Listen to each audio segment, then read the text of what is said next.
সবাইকে আসসালামু আলাইকুম ওয়া রাহমাতুল্লাহি ওয়া বারাকাতুহু। তো বাড়ির সামনে এগুলা দেখে ছোটবেলার স্মৃতির কথা মনে পড়ে গেল। কে কে এগুলা চিনো কমেন্ট বক্সে বলো। দেখি কার কার এগুলার কথা মনে আছে। আগে এগুলা দিয়ে ঘর বানায় আমরা সবাই খেলাধুলা করছিলাম। তো এখন কোনো আর কি ব্লগ টক তৈরি করতে পারি না, বাইক দুর্ঘটনায় বাইকটা ভেঙে গেছে, তাই জন্য আর কি দূরে কোথাও যেতে পারি না, ব্লগও তৈরি করতে পারি না। তাই ভাবলাম তোমাদের সাথে একটা গেম প্লে শেয়ার করি, তাই জন্য আর কি ছোটখাটো একটা গেম প্লে ক্লিপ তৈরি করলাম। অনেক দিন পরে গেমটা ডাউনলোড করলাম, তারপর আর কি একটা ছোটখাটো ক্লিপ তৈরি করে তোমাদের সামনে উপস্থিত করলাম।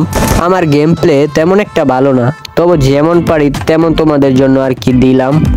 তো দেখো তোমরা, কারণ অনেক দিন ধরে ভিডিও ছাড়ি না, তাই জন্য আর কি আজকে এই ভিডিওটা ছাড়া। তাই ভাবলাম একটা ভিডিও তৈরি করেই ফেলি। আর যারা যারা আমার সাথে খেলতে চাও তারা তোমাদের কোডটা দিয়ে যাবা, আমি তোমাদের সাথেও খেলবো। তো সবাই আমার জন্য দোয়া করো। আমার বাইকটা দেখি কিছুদিনের ভিতরে ঠিক করতে হবে, তারপর আবার আমাদের জার্নি শুরু হবে, লম্বা জার্নি। আমাদের ব্লগ টক আবার করা শুরু করব। তো সবাই ভালো থেকে